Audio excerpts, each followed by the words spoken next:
Bismillah, alhamdulillah, wa salatu wa rasulullah wa ala alihi wa sahbihi ajma'in, ma ba'd. We're looking at the Khulasa. This is an Usool al-Fiqh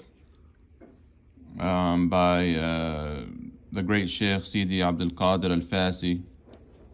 We're looking at this section, or this small part here, when he says, وَأُصُولُ التَّشْرِيعِ الْكِتَابُ وَالسُّنَّةُ وَالْإِجْمَاعُ وَالْقِيَاسُ وَالْإِسْتِدْلَالُ. So the usool of the shara, of the religion, with regards to deriving legal rulings, are going to be these five things: the kitab, the sunnah, obviously the Quran and the sunnah, al-ijma', the consensus, agreement of the scholars, and al-qiyas, and or analogy, and then al-istidlal, which is going to be all other types of proofs.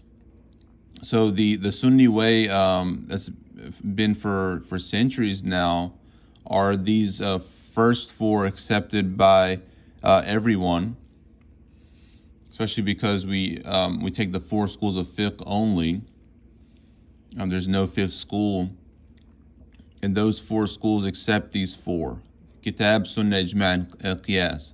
And no doubt there's different ways. Some would look at one differently compared to the other, but the point is it's wrong. It's an innovation to outright reject one, like al-ijma', like Imam Shawkani. He rejected al-ijma' outright, and I believe as-San'ani as well. Imam Ibn Hazm, he in the Zahiris, they rejected Qiyas outright. So both of these are wrong, against the tradition of centuries now, the Ijma' about these four. What you're going to find is that Istidlal, that's where you really have the khilaf. Do we take al-istihsan? Do we take al-masalih? Do we take saddun al-dhari'ah? Do we take Murat al-Khilaf? Do we take Qawl al-Sahabi? Do we take Amal al-Madina? And so on. This might be 30 or so principles altogether, that there's khilaf and discussions about them. But the point is, you have these five usool, and the first four are going to be accepted by everyone: kitab, sunnah, ijma', qiyas. And then al-istidlal, that's where the discussions, and obviously not to entertain the discussions about the first four with regards to the shadh qira'ah, is that a proof, and all of these things, and is the qiyas, is it muqaddam ala khabr al-wahid, that's something else, right? But just the four principles themselves, it is not correct to outright reject one of these four. So there's an agreement generally about these four, and then the khilaf is going to be in the istidlal, these other proofs, like we mentioned, qawl al-sahabi, istihsan, masalih al-mursala, saddun al-dhari'ah, al-urf, murat al-khilaf, all these things that there's discussions about.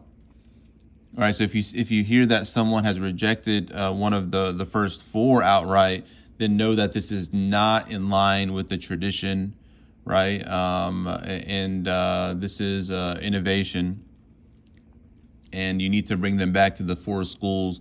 Everyone must, especially if you're a student of knowledge, you must study one of the four schools, right? And it's really difficult, right? It takes years to study usool, and obviously the furu' and furu' usool, the different books and the explanations and the qawa'id. It takes a long time. So, but the Salafi influence, and the Shawkanis and Ibn Hazms and Ibn Taymiyyahs, and all these things have kind of messed things up, and really have allowed people to go contrary to the way that the scholars have been on for centuries. And it's deceived the masses, especially giving the idea that you can go back to the Quran and Sunnah, because also this goes back to that we are muqallideen in the furu', and we do ijtihad in aqidah, but others, especially the innovators, contrary to the correct way, they're actually mujtahideen in fiqh, and they are muqallideen in aqidah, which is wrong, right? So we're muqallideen, and we're honored to be that, because you're either mujtahid or muqallid, right? There's nothing wrong with that. So again, to end, these are the 5 principles here that the Usool is based on. So again, Kitab, Sunnah, Ijma, Qiyas, Istidlal, the first 4 accepted by everybody. The khilaf, the differences are going to be in the Istidlal, and Allah subhanahu wa ta'ala knows best. Wa sallallahu ala Muhammad wa ala alihi wa sahbihi ajma'in.